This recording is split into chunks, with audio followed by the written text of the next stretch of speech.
انطلاقه هتكون بقى في كاس عالم الانديه ان شاء الله، المشاركه الثانيه للنادي الملكي بعد مشاركه كانت في عام 2000. ادي عملنا هنا بنزيما، الاخطاء غير مقبوله، ممكن هدف مبكر. يا ولد يا ولد يا ولد يا ولد يا رونالدو، لسه بنحكي في المقدمه لكن بدون مقدمات.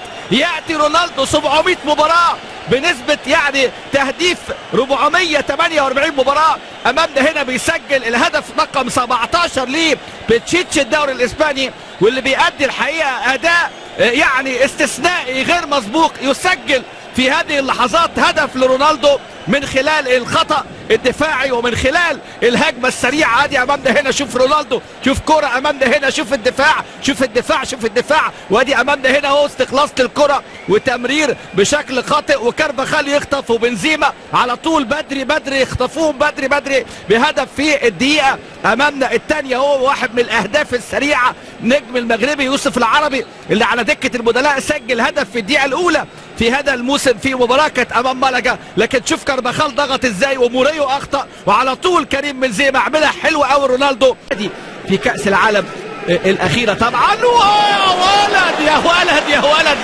نحكي على التألق. بص شوف خامس رودريجيز بيعمل ايه، بص شوف خامس يا على الكورة، شوف واخدها حلوة قوي، واخدها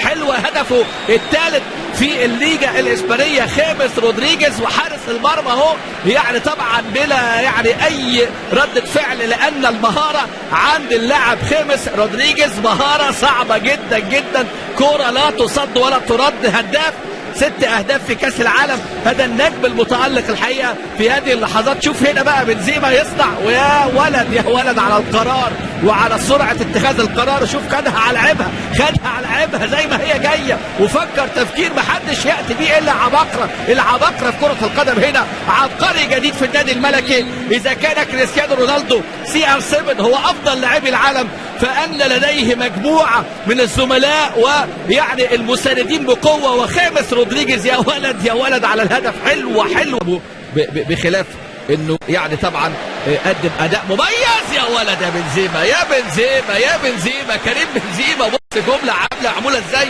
بص رونالدو يا واد على الكعب بتاع رونالدو الجميل، كعب رونالدو الجميل لبنزيما الاجمل بنزيما الحقيقه بيقدم موسم استثنائي، وهدفه الخامس هذا الموسم.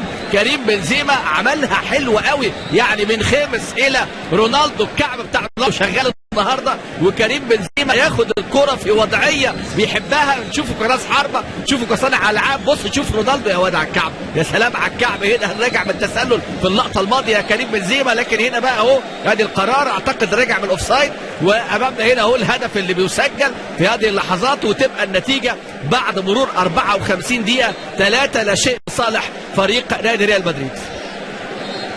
كرة ملعوبه من رونالدو، وامامنا اهو كريم بنزيما، المطالبه باحتساب تسلل، ولكن هنا كريم بنزيما بيسامس يبحث كعب حلو قوي بقى رونالدو عداهم. ويا ولد يا بنزيما بقى اربيلو المره دي، اربيلو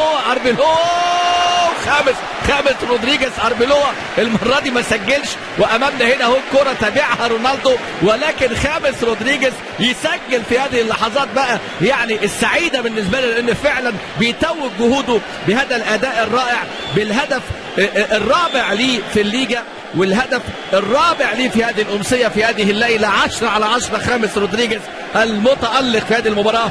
4-0 هو الفوز الأكبر في تاريخ اللقاءات غرناطة ريال مدريد هنا في غرناطة في الأندلس. شوف أمامنا هنا الكعب الجميل من خامس، واللمسة بتاعت أربيلوة، وكرة إلى كريستيانو رونالدو دون تسلل. طبعا فيش تسلل لأنه كان سابق، وأمامنا هنا الكرة اهي ملعوبة من الخلف ليه طبعا النجم القادم من الخلف اللي سجلها هنا خامس رودريجيز. كرة حلوة قوي، شوف كرة حلوة. ادي امامنا اربيلوة ملعوبة من الامام للخلف، مكمل رونالدو، مفيش تسلل، والكرة يتابعها رونالدو امامنا اهو. شوف كرة حلوة قوي، الكرة دي رونالدو خدها كده بالوضع رقيدا، لكن الكرة النهارده حبة خامس رودريجيز، حبة هذا اللاعب اللي يعني يجد